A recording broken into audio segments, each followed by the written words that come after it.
La verdad permanece oculta hasta que alguien tiene el valor de desenterrarla. Yo fui ese alguien, y el precio que pagué por esa verdad me cambió para siempre. Esta es la historia de cómo vengué a 5 jóvenes cuyas voces fueron silenciadas bajo el pretexto de la fe. Mi nombre es Mateo Salgado, y durante 20 años serví como detective de policía en un pequeño pueblo llamado San Ignacio. Era un lugar tranquilo, rodeado de montañas y bosques densos, donde todos se conocían por su nombre. La catedral de piedra en el centro del pueblo y el monasterio en las afueras eran nuestros mayores orgullos arquitectónicos. El monasterio de Santa Clara, una estructura imponente del siglo XVII, había sido parcialmente abandonado hace décadas, con solo un área pequeña mantenida para retiros espirituales ocasionales. Crecí en una familia profundamente religiosa. Mi padre asistía a misa cada domingo sin falta, y mi madre dirigía grupos de estudio bíblico en nuestra sala. Mi hermano menor, Gabriel, siempre fue el más devoto de nosotros.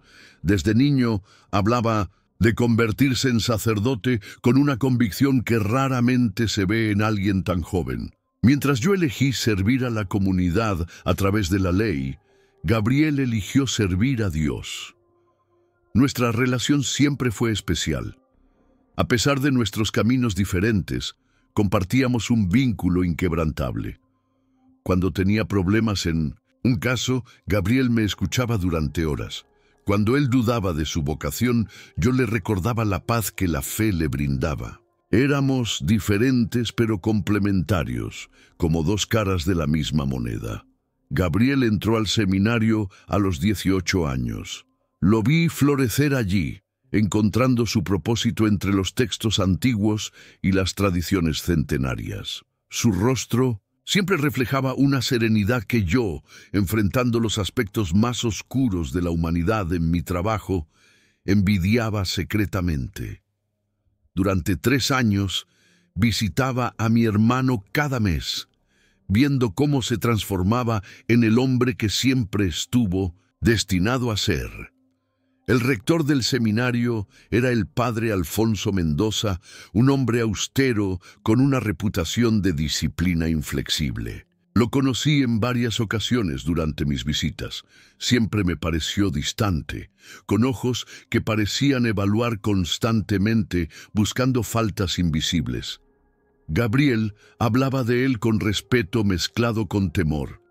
El padre Mendoza, según mi hermano, creía en métodos tradicionales de enseñanza y tenía particular interés en los aspectos más oscuros de la fe, especialmente la demonología y los exorcismos. La vida continuaba en su rutina predecible. Yo resolvía casos menores, principalmente robos y disputas domésticas. Gabriel avanzaba en sus estudios teológicos. Nuestros padres envejecían con dignidad en la misma casa donde crecimos. San Ignacio seguía siendo el pueblo pacífico que siempre había sido. Todo esto cambió cuando Gabriel me contó sobre el retiro espiritual programado en el antiguo monasterio de Santa Clara. Gabriel estaba emocionado por esta oportunidad. Me contó sobre los 5 seminaristas seleccionados para este honor. Eran los mejores estudiantes, los más devotos, los elegidos personalmente por el padre Mendoza para un retiro de purificación espiritual. Mi hermano habló de esto como el siguiente paso crucial en su camino hacia el sacerdocio. Me mostró fotos de sus compañeros: Ricardo, con gafas gruesas y sonrisa tímida; Alejandro, alto y serio; Felipe, siempre con un libro en mano; Tomás, el más joven, apenas 19 años; y Gabriel, mi hermano, con ojos brillantes de anticipación. La última vez que vi a Gabriel fue 3 días antes del retiro. Cenamos juntos en mi apartamento, compartiendo recuerdos de nuestra infancia y hablando de planes futuros. Me contó que el retiro duraría una semana completa, en completo aislamiento. No habría teléfonos, ni contacto con el mundo exterior. Solo ellos, sus mentores y Dios. Le di un abrazo de despedida, sintiendo un inexplicable nudo en el estómago que atribuía a mi naturaleza sobreprotectora. No sabía entonces que esa cena sería nuestro último momento juntos. No sabía que la próxima vez que escuchara sobre el monasterio de Santa Clara sería en circunstancias que cambiarían nuestras vidas para siempre. No sabía que mi hermano y sus amigos estaban caminando hacia una oscuridad que ninguno de nosotros podía imaginar. En ese momento, yo era simplemente un hermano orgulloso viendo a Gabriel seguir su llamado. Un detective competente en un pueblo tranquilo. Un hombre con una vida ordenada y predecible. No sabía que pronto me convertiría en algo completamente diferente. Un vengador, un justiciero. Un hombre consumido por la búsqueda de una verdad que destrozaría los cimientos de nuestra comunidad y mi propia fe. La primera señal de que algo andaba mal llegó exactamente 8 días después de que comenzara el retiro. Era un martes por la mañana cuando recibí una llamada de mi madre. Su voz sonaba tensa, preocupada. Me preguntó si había escuchado algo de Gabriel. El retiro debería haber terminado el día anterior, pero nadie había regresado al seminario. Intenté calmarla, sugiriendo que quizás habían extendido su estancia. «Estas cosas ocurren», le dije.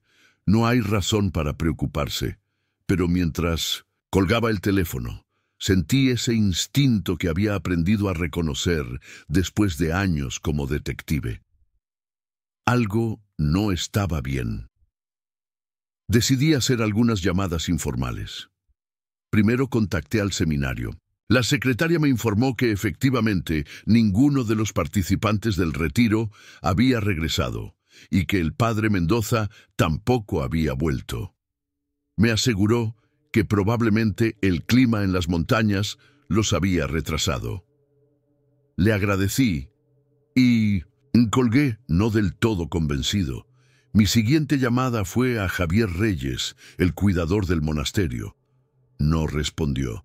Intenté 3 veces más durante el día, siempre con el mismo resultado. Para la tarde, mi inquietud había crecido lo suficiente para justificar una visita al lugar.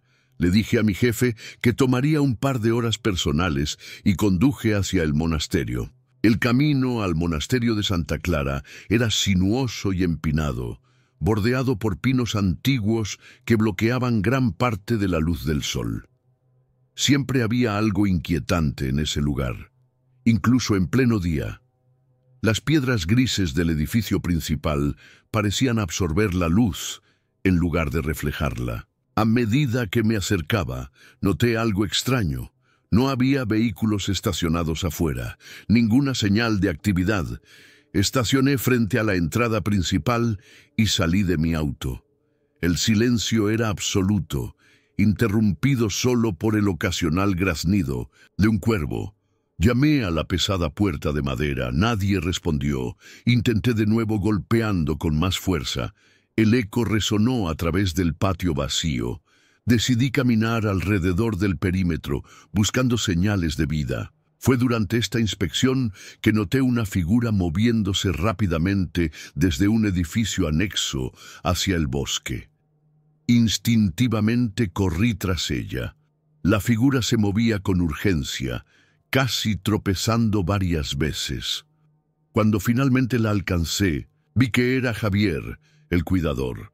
Su rostro estaba pálido, sus ojos rojos de llorar, y sus manos temblaban incontrolablemente. Me miró con una mezcla de miedo y alivio. Le pregunté dónde estaban los seminaristas y el padre Mendoza.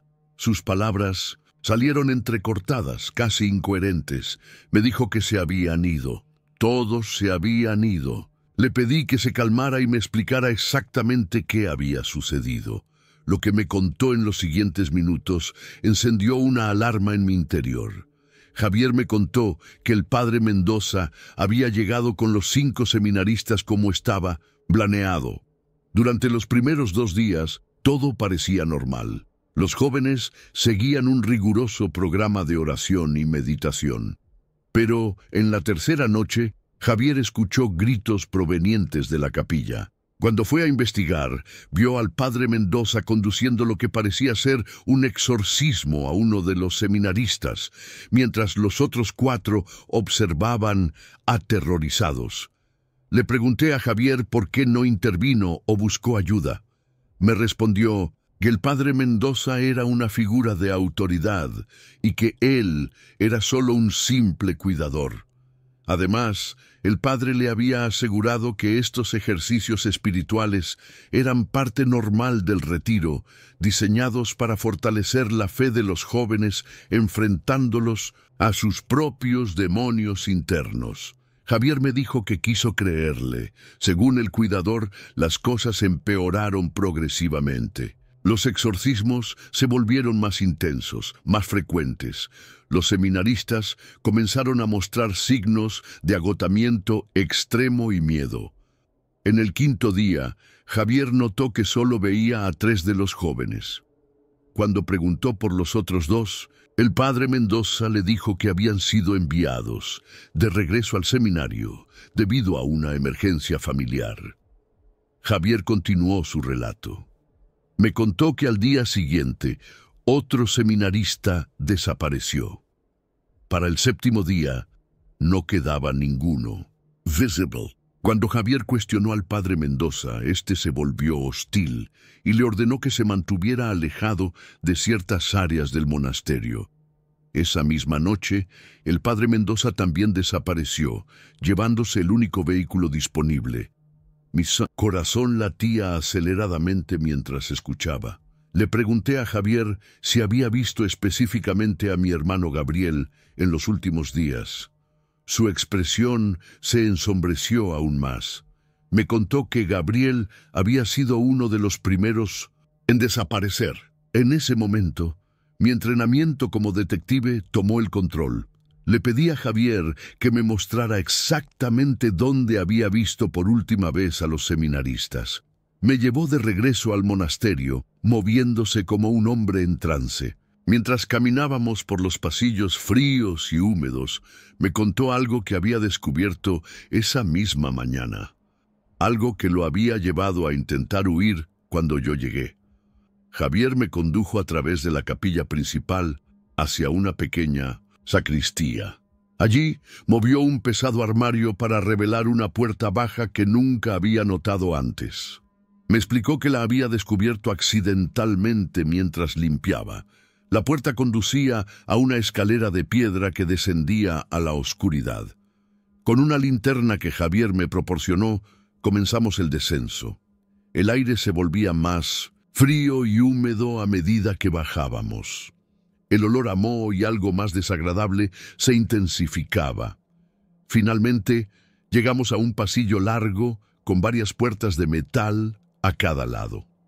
Era una sección del monasterio que ni siquiera Javier conocía, una especie de sótano o catacumba. Lo que encontramos detrás de esas puertas me perseguirá hasta el día de mi muerte.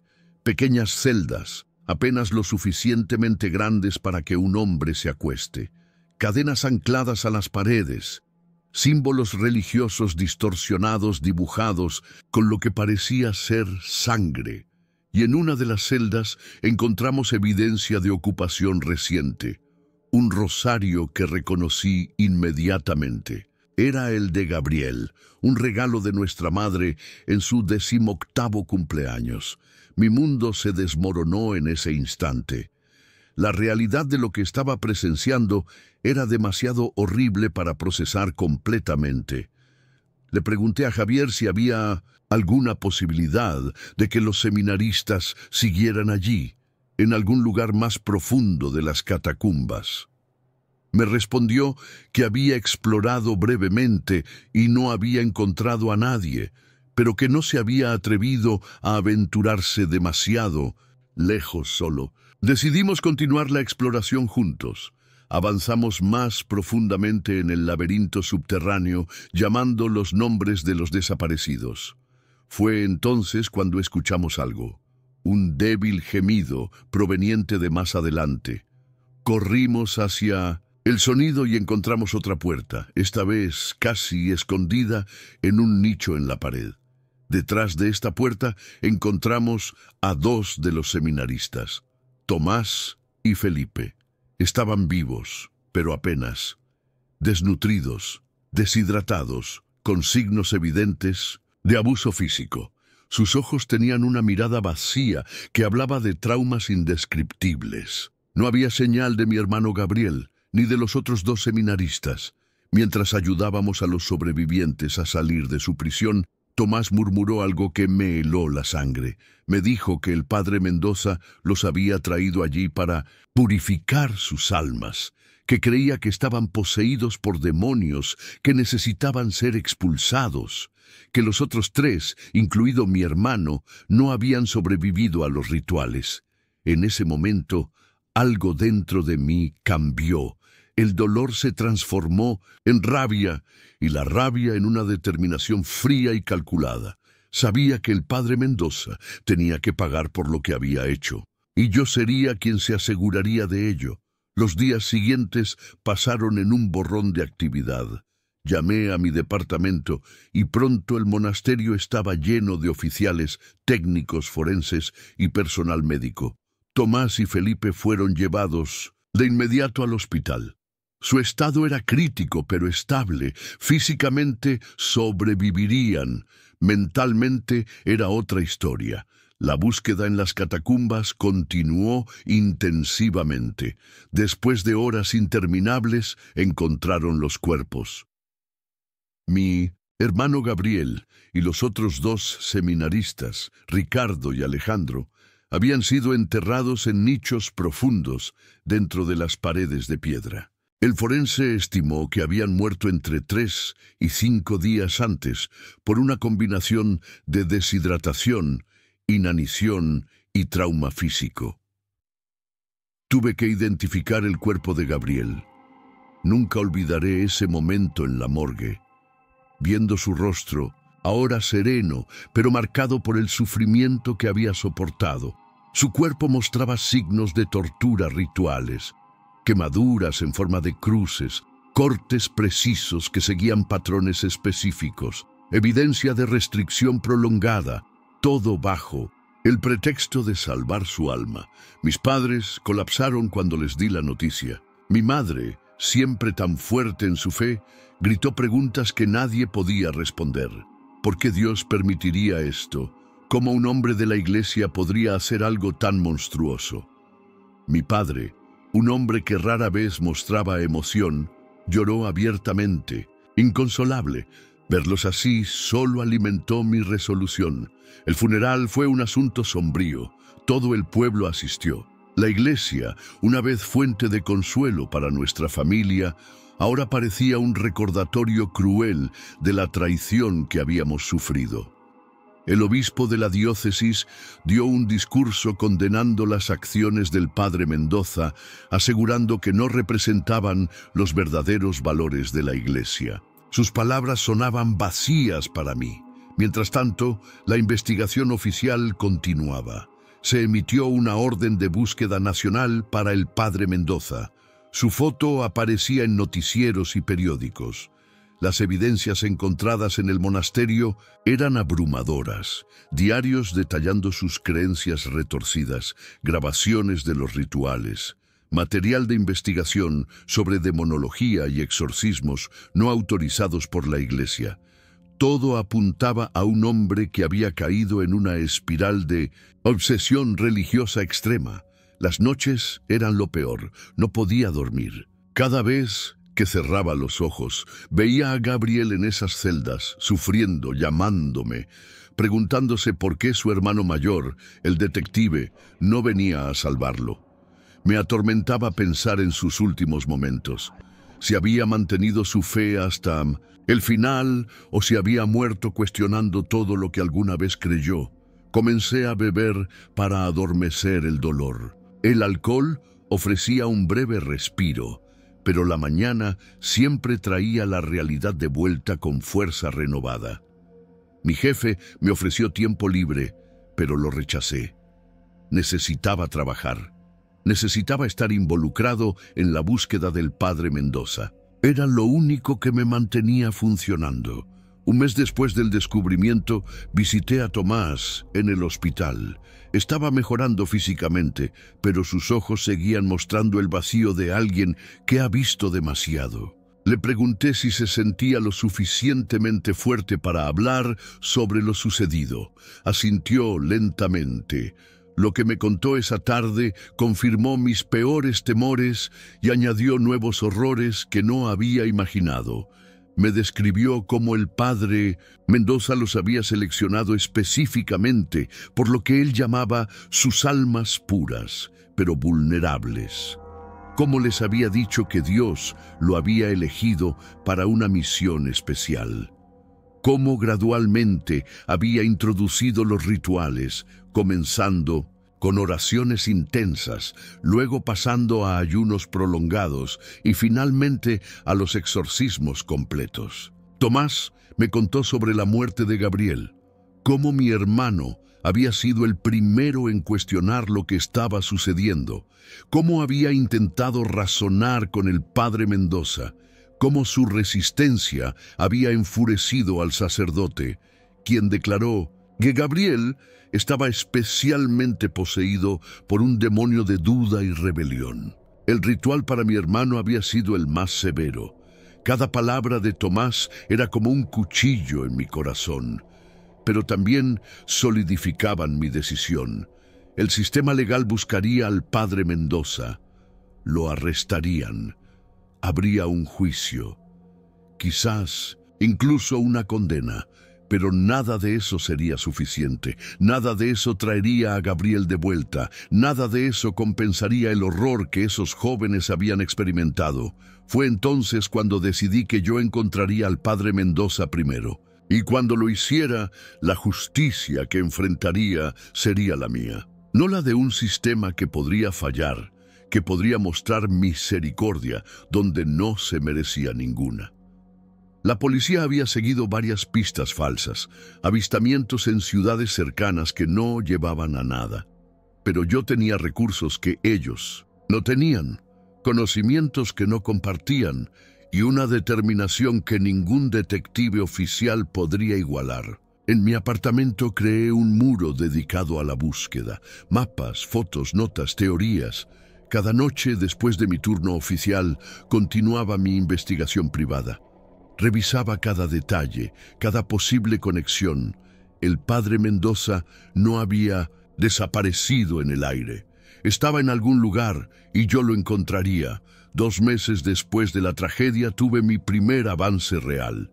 Revisando los registros financieros del padre Mendoza, descubrí pequeñas transferencias regulares a una cuenta en un banco de un pueblo costero a 300 kilómetros de distancia. Transferencias que se remontaban a años atrás, mucho antes de los eventos en el monasterio.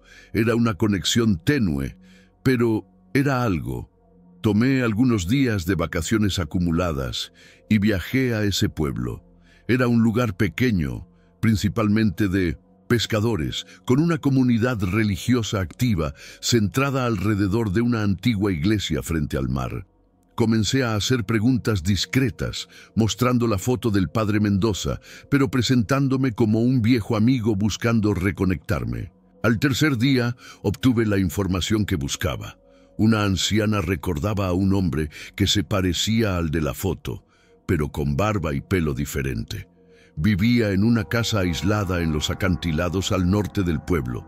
Raramente bajaba al pueblo, pero cuando lo hacía, compraba suministros básicos y asistía ocasionalmente a misa, sentándose siempre en la última fila y saliendo antes del final. Con esta información, supe que estaba cerca, muy cerca. La rabia que había mantenido controlada durante meses amenazaba con desbordarse, pero me obligué a mantener la calma. Necesitaba estar frío, calculador, necesitaba planear cada paso, cuidadosamente, porque cuando finalmente enfrentara al hombre que había destruido mi familia, que había torturado y matado a mi hermano, no habría margen para errores. Esa noche, en la habitación de hotel, tomé mi decisión final.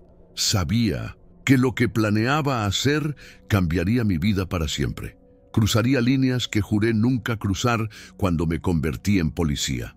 Pero por Gabriel, por Ricardo y Alejandro, por las vidas destrozadas de Tomás y Felipe y por mis padres que nunca se recuperarían completamente, lo haría. El padre Alfonso Mendoza enfrentaría un juicio, pero no en un tribunal de justicia humana. Mi plan comenzó con vigilancia. Durante 3 días observé la casa en los acantilados desde diversas posiciones. Era una estructura simple de piedra, probablemente una antigua casa de pescadores renovada, aislada, con un camino de acceso difícil y una vista clara del océano. Un lugar perfecto para esconderse. Confirmé que el padre Mendoza, ahora con barba gris y pelo largo, vivía solo. Seguía un horario predecible. Despertaba al amanecer. Pasaba las mañanas en el interior. Alrededor del mediodía, caminaba hasta un punto en los acantilados donde permanecía 1 hora, aparentemente en oración. Por las tardes, trabajaba en un pequeño huerto detrás de la casa. Al anochecer, encendía una lámpara y leía hasta tarde. Necesitaba prepararme meticulosamente. Mi entrenamiento como detective me había enseñado a ser minucioso, a no dejar cabos sueltos.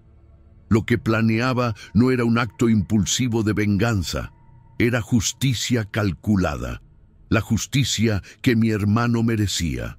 Compré un teléfono prepago y llamé a mi departamento. Les dije que prolongaría mis vacaciones 1 semana más. Luego contacté a mis padres con la misma historia. Nadie cuestionó mi decisión. Todos sabían que desde la muerte de Gabriel me había vuelto más retraído, más enfocado en el trabajo. Unas vacaciones extendidas parecían un desarrollo positivo. Mi siguiente paso fue adquirir los suministros necesarios. Viajé a diferentes pueblos en la costa para hacer mis compras, asegurándome de no crear un patrón identificable. Compré cuerda resistente, cinta adhesiva industrial, lonas impermeables, una navaja de calidad, guantes de trabajo, botas impermeables, una linterna potente, todo aparentemente inocuo por separado, pero con un propósito específico cuando se combinaba. También necesitaba un lugar. La casa del acantilado era demasiado expuesta para lo que tenía en mente. Durante mis observaciones había notado una estructura abandonada a 1 kilómetro de distancia. Una antigua estación de bombeo de agua, ahora en desuso, parcialmente enterrada en la ladera. La exploré minuciosamente. Era perfecta, aislada, con paredes gruesas que silenciarían cualquier sonido y lo suficientemente espaciosa para mis necesidades. Pasé 2 días preparando este espacio. Limpié una habitación central, instalé iluminación temporal con baterías y preparé el área principal. En el centro coloqué una silla robusta, anclada al suelo de concreto. En las paredes instalé ganchos para las restricciones que usaría. Todo estaba diseñado para un propósito específico, todo calculado para lo que seguiría. Paralelamente, investigué más sobre el padre Mendoza. Necesitaba entender completamente a mi objetivo. Revisé todos los documentos recuperados del monasterio, sus diarios, sus notas sobre demonología, sus justificaciones teológicas para los horrores que había infligido. A través de estos escritos, vi la mente de un hombre convencido de su propia rectitud, de su misión divina. Un hombre que había distorsionado la fe hasta convertirla en una herramienta de tortura y muerte. También estudié los informes médicos y forenses, las autopsias detalladas de Gabriel, Ricardo y Alejandro, los exámenes físicos y psicológicos de Tomás y Felipe. Cada palabra reforzaba mi resolución, alimentaba el fuego frío de mi determinación. Una parte crucial de mi plan era decidir exactamente qué haría cuando tuviera al padre Mendoza. No quería simplemente matarlo. Eso sería demasiado rápido, demasiado misericordioso. Quería que experimentara una fracción del miedo y dolor que había infligido. Quería que entendiera completamente el impacto de sus acciones. Quería confesión, arrepentimiento y luego juicio. Decidí que usaría sus propias metodologías contra él, sus rituales, sus palabras, sus creencias. Le mostraría el verdadero significado del miedo a lo divino. No porque creyera en sus distorsiones teológicas, sino porque sabía que eso sería lo que más lo aterrorizaría. Enfrentarlo con el mismo horror que había creado. Para esto, memoricé partes de sus propios escritos, las oraciones retorcidas que había compuesto para sus exorcismos, las justificaciones que había anotado en sus diarios, las citas bíblicas que había sacado de contexto para apoyar sus acciones. Todo esto se convertiría en mi guión. El séptimo día de mi preparación sentí que estaba listo. Había estudiado cada aspecto del terreno, conocía los hábitos del padre Mendoza perfectamente, había preparado mi ubicación, tenía todos los suministros necesarios. Mi plan estaba completo en cada detalle. Esa noche, en mi habitación de hotel, me senté frente a una pequeña foto de Gabriel que siempre llevaba conmigo. Le hablé en silencio, explicándole lo que estaba a punto de hacer. Le pedí perdón por no haberlo protegido. Le prometí que habría justicia. Parte de mí se preguntaba si Gabriel, con su fe infinita y su corazón compasivo, aprobaría mis acciones. Pero otra parte sabía que ya había pasado el punto donde tales consideraciones importaban. Mi última preparación fue psicológica. Necesitaba estar completamente enfocado, despojado de dudas o vacilaciones. Pasé horas en meditación, vaciando mi mente de todo excepto mi propósito. Cuando finalmente me acosté, dormí profundamente, por primera vez en meses. Al amanecer estaba listo, vestido completamente de negro con guantes y una mochila conteniendo lo esencial. Me moví silenciosamente a través del terreno que ahora conocía tan bien como mi propio barrio. Me posicioné cerca del sendero que el padre Mendoza tomaba cada día para su meditación en los acantilados. Y esperé. Como siempre, apareció a mediodía. Caminaba lentamente, con la cabeza inclinada, murmurando lo que parecían ser oraciones. Parecía más viejo de lo que recordaba, su rostro profundamente marcado por líneas de preocupación. Pero seguía siendo el hombre que había torturado y matado a mi hermano, el hombre que había destrozado tantas vidas bajo el pretexto de la fe. Lo seguí silenciosamente, manteniendo mi distancia. Lo vi llegar a su punto habitual en los acantilados. Se arrodilló, mirando hacia el océano. Era el momento que había estado esperando. Con movimientos calculados, me acerqué por detrás. Antes de que pudiera reaccionar, presioné un paño humedecido con cloroformo contra su rostro. Luchó brevemente, pero estaba preparado para esto. En segundos se desplomó inconsciente. Trabajando rápidamente, até sus manos y pies y cubrí su cabeza con una capucha negra. Lo cargué sobre mi hombro y me dirigí hacia la estación de bombeo abandonada. El camino era difícil, pero mi adrenalina me daba fuerza. Nadie nos vio. Nadie pasaba por esta área remota. Cuando llegamos a la estructura, lo coloqué en la silla que había preparado. Aseguré sus ataduras, verificando que fueran firmes, pero no lo suficientemente apretadas para causar daño permanente. Eso no era parte del plan. Instalé la grabadora digital que había traído. Quería documentar todo lo que seguiría. No para compartirlo, sino como prueba personal de que se había hecho justicia. Luego me senté frente a él y esperé a que despertara. Mientras lo hacía, contemplé al hombre que había destruido tantas vidas. En su sueño inducido parecía casi ordinario. Era difícil reconciliar esta imagen con los horrores que había perpetrado, pero yo sabía la verdad, y pronto él enfrentaría esa verdad.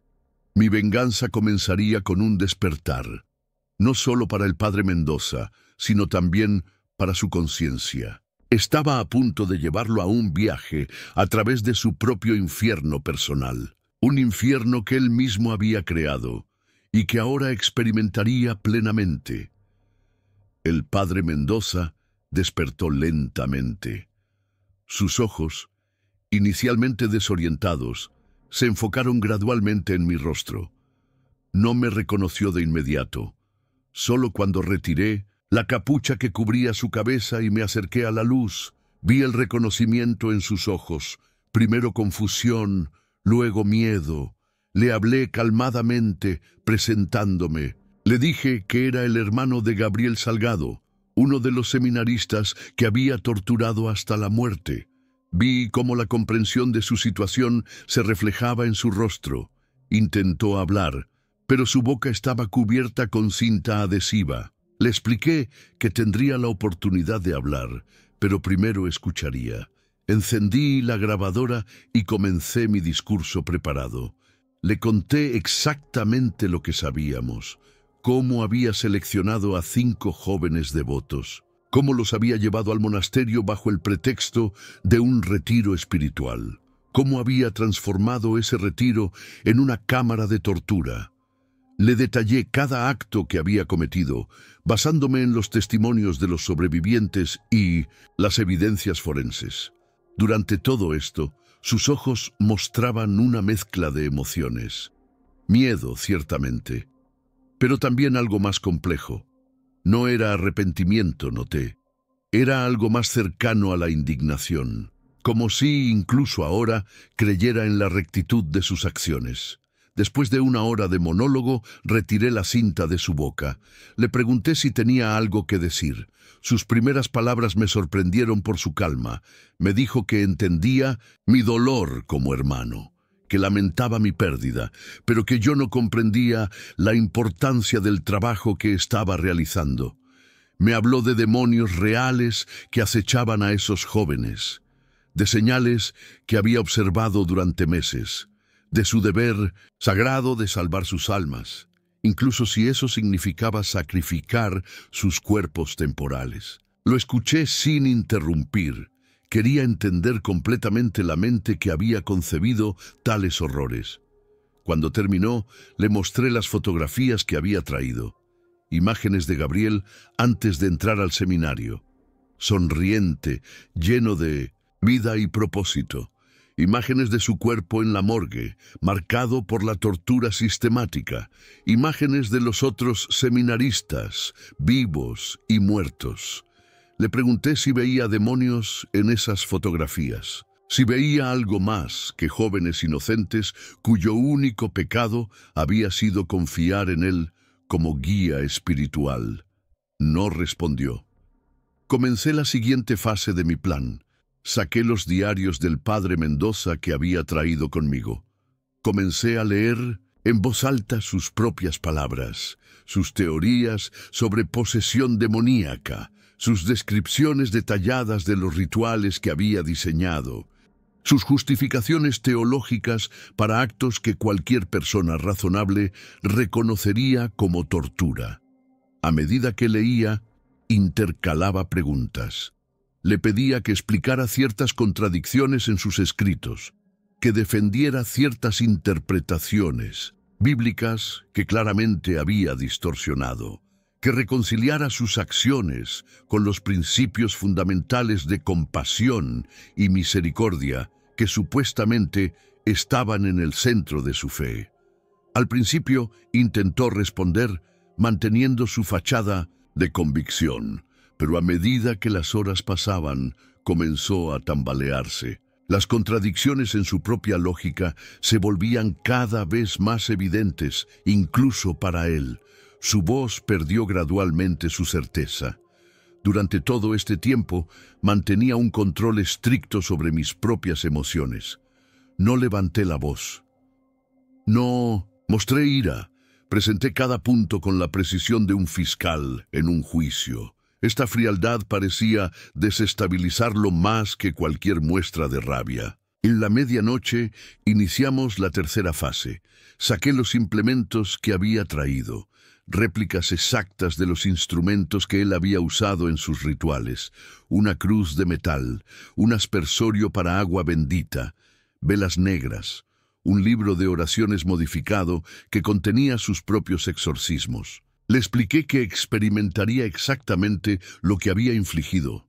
No físicamente, no torturaría su cuerpo como él había hecho con esos jóvenes, pero mentalmente, espiritualmente, enfrentaría sus propios demonios. Comencé el ritual que había memorizado de sus escritos. Las palabras sonaban extrañas en mi boca, ya que nunca había sido tan devoto como mi hermano. Pero las entregué con convicción. Vi el miedo creciendo en sus ojos. Para un hombre tan inmerso en este mundo de símbolos y rituales, la experiencia era profundamente perturbadora. Le dije que veía oscuridad en él, que percibía los verdaderos demonios que habitaban su alma, no los imaginarios que había proyectado en mis inocentes seminaristas, sino los reales: soberbia, vanidad, crueldad disfrazada de piedad. Una sed de poder sobre otros que había pervertido su vocación. Hora tras hora continué este proceso, alternando entre confrontarlo con evidencia concreta de sus crímenes y someterlo a una versión modificada de sus propios rituales. A veces leía pasajes de los testimonios de Tomás y Felipe. A veces recitaba las oraciones retorcidas que él había compuesto. A veces simplemente me sentaba en silencio, dejando que su propia mente trabajara contra él. Al amanecer vi el primer signo real de quiebre. Lágrimas comenzaron a caer por su rostro. No eran lágrimas de miedo o autocompasión. Eran algo más profundo. Le pregunté qué estaba pensando. Su respuesta fue casi inaudible. Me dijo que quizás se había equivocado, que quizás lo que había visto como demonios eran simplemente sus propios miedos proyectados en jóvenes inocentes, que quizás había estado tan determinado a encontrar maldad que había creado los signos que buscaba. Era el comienzo de una confesión, pero no era suficiente. Continué el proceso durante todo el día siguiente. Sin dormir, sin pausas largas, mantenía al padre Mendoza hidratado y le permitía breves visitas al baño improvisado que había preparado. No quería causarle daño físico. Ese no era mi propósito. Para la tarde del segundo día, la fachada se había desmoronado completamente. El padre Mendoza ya no intentaba justificar sus acciones. Admitió que se había perdido en su obsesión, que había confundido su propia voz interior con la de Dios, que había usado su posición de autoridad para satisfacer una necesidad retorcida de control y poder sobre otros. Me contó detalles que no conocíamos, cómo había seleccionado específicamente a seminaristas que mostraban señales de pensamiento independiente, cómo Gabriel había sido su principal objetivo desde el principio, debido a su evidente pureza y devoción. Cómo había planificado todo durante meses, convenciendo gradualmente a sus superiores de la necesidad de este retiro especial. Cuando finalmente confesó específicamente lo que le había hecho a Gabriel, sentí algo romperse dentro de mí. No fue satisfacción lo que sentí, sino un dolor renovado mezclado con una extraña sensación de finalidad. Activé la grabadora de respaldo que había ocultado en la habitación, asegurándome de capturar cada palabra de su confesión. Para el atardecer del segundo día, había logrado lo que busqué: una confesión completa, un reconocimiento genuino de culpa, una comprensión de la magnitud de sus crímenes. El padre Mendoza estaba completamente quebrado, no físicamente, sino espiritualmente. El hombre arrogante que había justificado la tortura y muerte en nombre de Dios ya no existía. Fue entonces cuando le revelé la última parte de mi plan. Le dije que tenía dos opciones. Podía entregarlo a las autoridades con las grabaciones de su confesión, asegurando que pasaría el resto de su vida en prisión, o podía hacer lo que consideraba justo para compensar, en la medida de lo posible, el daño que había causado. Le expliqué este segundo camino. Financiaría un fondo para apoyar a las familias de sus víctimas. Dedicaría el resto de su vida a servir en un centro para jóvenes traumatizados, bajo supervisión constante. Escribiría una confesión completa, que sería enviada a la iglesia, exponiendo no solo sus crímenes, sino también cómo el sistema había fallado al permitir que alguien como él llegara a una posición de tal autoridad. Para mi sorpresa, eligió la segunda opción sin vacilación. No por miedo a la prisión, me dijo, sino porque finalmente veía un camino para una redención significativa. No esperaba perdón, me aseguró. Sabía que lo que había hecho era imperdonable, pero podía dedicar los años que le quedaban a intentar compensar una fracción del daño causado. Pasamos las siguientes horas elaborando los detalles. Le hice escribir su confesión allí mismo, 23 páginas de testimonio detallado. Le hice firmar documentos legales que había preparado, transfiriendo sus considerables ahorros personales al fondo que había mencionado. Le hice grabar un video admitiendo sus crímenes, que sería enviado a las autoridades eclesiásticas. Cuando todo estuvo completo, me miró con ojos que ya no mostraban arrogancia ni convicción distorsionada, sino una comprensión genuina del horror que había creado. Me preguntó si lo mataría ahora. Le respondí que nunca había sido mi intención. La muerte sería una escapatoria demasiado fácil. Lo que quería era justicia, y la justicia significaba que viviría con lo que había hecho, que dedicaría cada día restante a recordar y expiar. Al amanecer del tercer día, recogí todas las evidencias, confesiones y documentos legales. Limpié meticulosamente el área, eliminando cualquier rastro de nuestra presencia. Luego, conduje al padre Mendoza, ahora un hombre transformado, a la estación de policía más cercana. Antes de entrar, me preguntó por qué había elegido este camino, en lugar de simplemente matarlo como cualquier otro vengador habría hecho. Le dije que la verdadera venganza no era terminar con su vida, sino transformarla, que lo que Gabriel hubiera querido no era más muerte, sino redención y verdad. Entramos juntos. Presenté las evidencias y el padre Mendoza se entregó voluntariamente, confesando inmediatamente. Los oficiales, inicialmente confundidos por la situación, rápidamente entendieron la magnitud de lo que estaban presenciando. El fugitivo más buscado del país entregándose, con una confesión completa y un plan detallado para la restitución. Mientras lo llevaban, me miró una última vez. No dijo nada, pero vi en sus ojos algo que no esperaba. No gratitud, no, pero quizás un reconocimiento de que, a través de mi venganza, había encontrado un camino hacia algo que nunca consideró posible. Una oportunidad no para borrar el pasado, sino para enfrentarlo verdaderamente. Un año ha pasado desde aquellos 3 días en la estación de bombeo abandonada. El juicio del padre Mendoza concluyó hace 6 meses. Fue condenado a cadena perpetua, pero con un acuerdo especial basado en su cooperación y confesión voluntaria. Pasa la mayor parte de su tiempo en una instalación de mínima seguridad, donde trabaja escribiendo materiales educativos sobre los peligros del fanatismo religioso y la importancia de la supervisión adecuada en instituciones religiosas. El Fondo para las Familias de las Víctimas, establecido con sus activos personales y posteriormente aumentado por donaciones, ha proporcionado apoyo financiero y psicológico significativo. Tomás y Felipe, los sobrevivientes, han progresado en su recuperación.